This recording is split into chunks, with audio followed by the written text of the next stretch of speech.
السلام علیکم ورحمۃ اللہ وبرکاتہ۔ محترم دوستوں اور بھائیوں، جیسا کہ آپ نے نماز کے متعلقہ مسائل گزشتہ کئی دنوں سے سماعت فرمائے ہیں، نماز کے قیام، رکوع، سجود اور تشہد یعنی مکمل نماز کا جو بیان ہے وہ آپ کے سامنے پیش کیا گیا ہے۔ اب بات یہ ہے کہ ہم دیکھتے ہیں قرآن کے اندر اور حدیث کے اندر جہاں بھی اعمال اور احکام کے فوائد و محاسن بیان کیے جاتے ہیں، وہاں جب کسی عمل کا فائدہ بیان کے لحاظ سے تکمیل پذیر ہوتا ہے تو ساتھ ہی اللہ تبارک و تعالی یا نبی کریم صلی اللہ تعالی علیہ وسلم متوسلین شریعت کو ایک انتباہ کرتے ہیں، خبردار کرتے ہیں۔ جو مثلا توحید کو اختیار نہیں کرے گا، جو اختیار کرے گا اس کو کیا فائدے حاصل ہوں گے، اور جو نہیں اختیار کرے گا اس کو کیا نقصان ہو سکتا ہے۔ جو رسالت کی اتباع کو لازمی طور پر اپناتا ہے وہ کن فائدوں میں جائے گا، اور جو نہیں اپناتا اس کا کیا نقصان ہوگا۔ اسی طرح تمام احکام و مسائل کے متعلق کسی نہ کسی جگہ انتباہ ضرور کیا جاتا ہے، خبردار ضرور کیا جاتا ہے۔ اس طرح کہ اللہ تبارک و تعالیٰ نے قرآن مجید کے اندر فرمایا وَمَن يُطِعِ اللَّهَ وَالرَّسُولَ فَأُولَٰئِكَ مَعَ الَّذِينَ أَنْعَمَ اللَّهُ عَلَيْهِم مِّنَ النَّبِيِّينَ وَالصِّدِّيقِينَ وَالشُّهَدَاءِ وَالصَّالِحِينَ وَحَسُنَ أُولَٰئِكَ رَفِيقًا فَمَن تَوَلَّىٰ بَعْدَ ذَٰلِكَ فَأُولَٰئِكَ هُمُ الْفَاسِقُونَ، یعنی اطاعت اور فرما برداری کے محاسن اور فوائد اللہ نے بیان کیے۔ اطاعت کرنے والے، فرما برداری کرنے والے یہ منعم علیہم لوگوں کے ساتھ ہوں گے قیامت والے دن، نبیوں کے ساتھ ہوں گے، شہداء کے ساتھ ہوں گے، صدیقوں کے ساتھ ہوں گے۔ یہ تمام لوگ آپس میں بہت ہی اچھے رفیق اور دوست ہیں۔ اور جو پھر جائے گا، جو اطاعت سے پھر جائے گا، اطاعت سے اعراض کر لے گا، روح گردانی کر لے گا، منہ موڑ لے گا، اس کا انجام کیا ہوگا؟ اللہ تبارک و تعالی نے فرمایا کہ ایسا یعنی پھر جانے والا فیصلہ اور اس بات کا انتخاب فاسق لوگ کر سکتے ہیں، اہل ایمان نہیں کر سکتے۔ اس کے علاوہ بھی بے شمار اس کی نظیریں ہیں اور مثالیں ہیں قرآن مجید کے اندر اور حدیث کے اندر بھی۔ تو ہمیں یہ بات ذہن نشین کر لینی چاہیے کہ ہم جو بھی عمل اختیار کرتے ہیں اس کے متعلق ہمارے دل اور ہماری سوچ اور ہمارے خیال کے اندر یہ بات ہر وقت راسخ ہونی چاہیے کہ کہیں ہمارا یہ کیا ہوا عمل جو ہے، جو عمل ہم نے کیا ہے، ہمارا وہ عمل کہیں ضائع اور رائیگاں اور برباد نہ ہو جائے۔ تو یہ نماز جیسا عظیم عمل جو اللہ تبارک و تعالیٰ اپنی توفیق سے کسی مومن اور مسلمان کے نصیب میں کرتا ہے، یہ کیا کسی طریقے سے ضائع بھی ہو سکتا ہے؟ کیا کسی طریقے سے یہ رائیگاں بھی ہو سکتا ہے؟ جی بالکل ہو سکتا ہے۔ کیسے ہو سکتا ہے؟ اسی کے متعلق چونکہ ہم نے آپ کے سامنے نماز کے مسائل بیان کیے ہیں، احکام بیان کیے ہیں قرآن اور حدیث کی روشنی میں، تو آج اسی چیز کے متعلق ہم نے ایک حدیث کا انتخاب کیا ہے تاکہ ہمارے لیے یہ بات ہمارے لیے ایک حد فاصل بنے اور ہمیں یہ احساس رہے کہ ہم نے اپنے کیے ہوئے عمل کو فائدہ مند کس طرح بنانا ہے اور وہ کس طرح نقصان دہ ثابت ہو سکتے ہیں۔ یہ حدیث بیان کی ہے حضرت رفاعہ بن رافع نے۔ رفاعہ بن رافع یہ نسائی شریف ہے، میرے سامنے درس نسخہ 125 صفحہ ہے اس کا۔ ویسے یہ حدیث بخاری کے اندر بھی ہے، مسلم کے اندر بھی ہے، دوسری حدیث کی کتابوں کے اندر بھی ہے۔ الفاظ میں ذرا پس و پیش ہے، کسی حدیث میں زیادہ الفاظ ہیں، کسی میں تھوڑے ہیں، لیکن مضمون کے اندر کوئی اختلاف نہیں ہے، حدیث کے مضمون میں کوئی اختلاف نہیں ہے۔ تو رفاعہ بن رافع رضی اللہ تعالی عنہ کون تھے؟ یہ ان کا تعارف لکھا ہوا ہے، کانا بدرین، بدر میں شامل ہونے والوں میں سے تھے۔ وہ اصحاب بدر جن کے متعلق اللہ کے نبی صلی اللہ تعالی علیہ وسلم نے فرمایا کہ اللہ تبارک و تعالیٰ نے عرش سے جھانکا اور اصحاب بدر کو مخاطب کر کے فرمایا، آج کے بعد اگر تم لوگ کوئی عمل بھی نہ کرو تو تم پھر بھی جنتی ہو۔ یہ اللہ کا ثواب دیدی اختیار ہے، اس میں کوئی ایسی اچنبے اور حیرانگی والی بات نہیں ہے،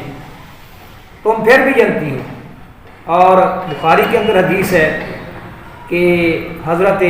حاتب بن ابی بلتہ رضی اللہ تعالی عنہ سے ایک فروگزاشت ہوئی، ان سے ایک چوک ہو گئی،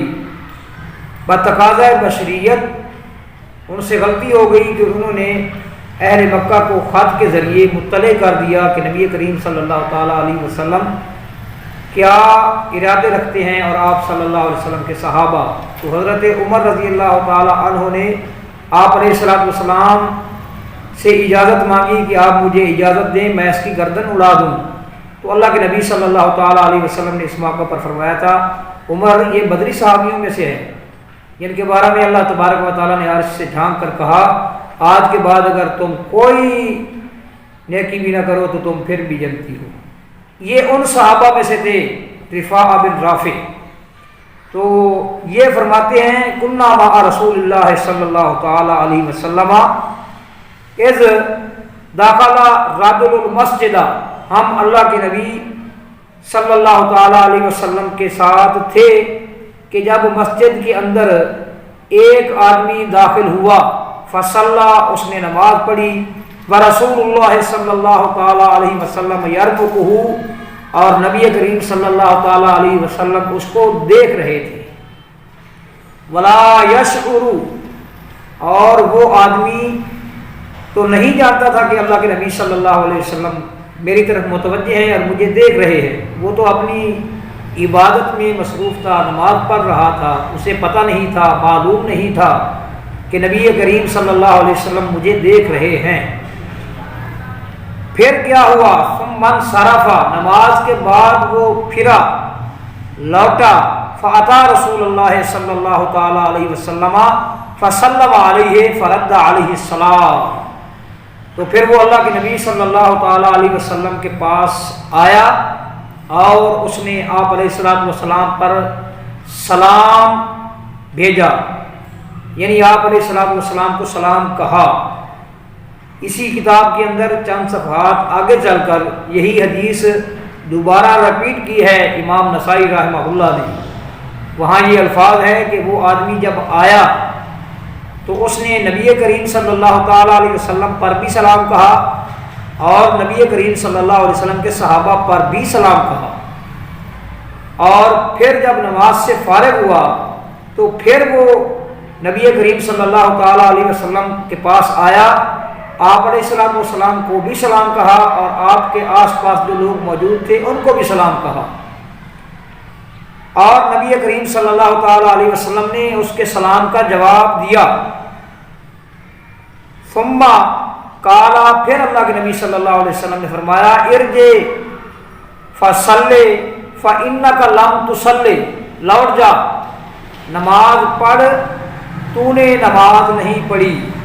قال لا ادری فی الثانیۃ او فی الثالثۃ، یہ راوی جو ہے، بیان کرنے والے جو راوی ہیں، یہ کہتے ہیں کہ یہ بات مجھے بھول گئی ہے کہ اس آدمی نے دوسری مرتبہ یا تیسری مرتبہ یہ الفاظ کہے، جب اللہ کے نبی نے یعنی ایک مرتبہ بھی اس کو کہا جا نماز پڑھ، تو نے نماز نہیں پڑھی، پھر دوسری مرتبہ نماز پڑھنے کے بعد پھر وہ آپ علیہ السلام کی بارگاہ میں پیش ہوا تو آپ نے فرمایا ارجع فصلی فإنک لم تصلی،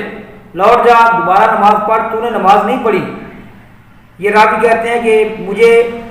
یہ جو تعداد ہے یعنی تیسری مرتبہ آپ علیہ السلام کو مخاطب کر کے اس نے یہ بات کہی ہے یا دوسری مرتبہ، لیکن دوسری حدیث میں آتا ہے اسی نسائی کے اندر اور بعض اور حدیث کی کتابوں کے اندر کہ 3 مرتبہ ایسا ہوا، 3 مرتبہ یعنی اللہ کے نبی صلی اللہ علیہ وسلم نے اس کو لوٹ جانے کا حکم دیا اور دوبارہ نماز پڑھنے کا حکم دیا۔ دیکھیے جو بے احتیاطی ہم نماز کے اندر کرتے ہیں اس کی ادائیگی کے اندر جو ایک بے احتیاطی کرتے ہیں تو وہ بے احتیاطی جو ہے وہ بعض اوقات کتنا نقصان لاتی ہے اپنے ساتھ۔ اس سے آپ اندازہ لگا لیں کہ اللہ کے نبی صلی اللہ علیہ وسلم فرما رہے ہیں تیری نماز ہوئی ہی نہیں، تو نے نماز پڑھی ہی نہیں، پھر لوٹ جا دوبارہ نماز پڑھ۔ تو چوتھی مرتبہ یہاں تو ہے نا کہ مجھے یہ پتہ نہیں کہ دوسری مرتبہ کہا یا تیسری مرتبہ، لیکن یہ بات مصمم ہے کہ چوتھی مرتبہ اس نے، یا بعض حدیثوں میں آتا ہے کہ تیسری مرتبہ اس نے اس آدمی نے یہ کہا والذی انزل علیک الکتاب لقد جہدت، اس ذات کی قسم ہے جس نے آپ کے اوپر یہ کتاب نازل کی ہے، میں نے پوری کوشش کی ہے۔ فعلمنی وارنی، اے اللہ کے نبی صلی اللہ علیہ وسلم آپ مجھے سکھلائیے اور آپ مجھے دکھائیے۔ قال اذا اردت الصلاۃ، تو آپ علیہ السلام نے فرمایا جب تو نماز کا ارادہ کرے فتوضا فاحسن الوضوء، جب تو نماز کا ارادہ کرے اور وضو تو وضو کر اور اچھی طرح وضو کر۔ ثم قم، پھر کھڑا ہو جا، فاستقبل القبلۃ، اور قبلے کی طرف متوجہ ہو، فاستقبل القبلۃ، قبلے کی طرف متوجہ ہو۔ ثم کبر ثم اقرا ثم ارکع، پھر تکبیر کہے اور پھر ثم اقرا یعنی پڑھ، یعنی قیام کے اندر جو قیام کا وظیفہ ہے وہ پڑھ۔ ثم ارکع، پھر رکوع کر، حتی تطمئن راکعا، حتیٰ کہ تو پورے اطمینان کے ساتھ رکوع کر لے۔ یہ جو بات لوگ کرتے ہیں نا اللہ اکبر، رکوع کے لیے جھکتے ہیں، ابھی پوری طرح جھکے نہیں ہوتے کہ پھر سیدھے کھڑے ہو جاتے ہیں۔ یہ غالباً اس صحابی سے بھی کچھ اسی طرح کا مسئلہ معاملہ ہوا تھا کہ اللہ کے نبی نے فرمایا ارجع فصلی فإنک لم تصلی، دوبارہ لوٹ کر نماز پڑھ، تو نے نماز نہیں پڑھی، تیری نماز نہیں ہوئی۔ اس سے بھی یہی بے احتیاطی ہوئی تھی جو آج ہم لوگ کرتے ہیں، ابھی پوری طرح جھکتے نہیں کہ پھر کھڑے ہو جاتے ہیں، نہیں، اللہ کے نبی نے فرمایا حتی تطمئن راکعا، پوری طرح اطمینان کے ساتھ تو رکوع کر لے۔ ثم ارفع حتی تعتدل، پھر تو اپنے سر کو اٹھا حتیٰ کہ تو بالکل سیدھا ہو جائے۔ اور ایک حدیث میں آتا ہے کہ ہر جوڑ جو ہے وہ اپنی جگہ پر واپس آ جائے، یہاں تک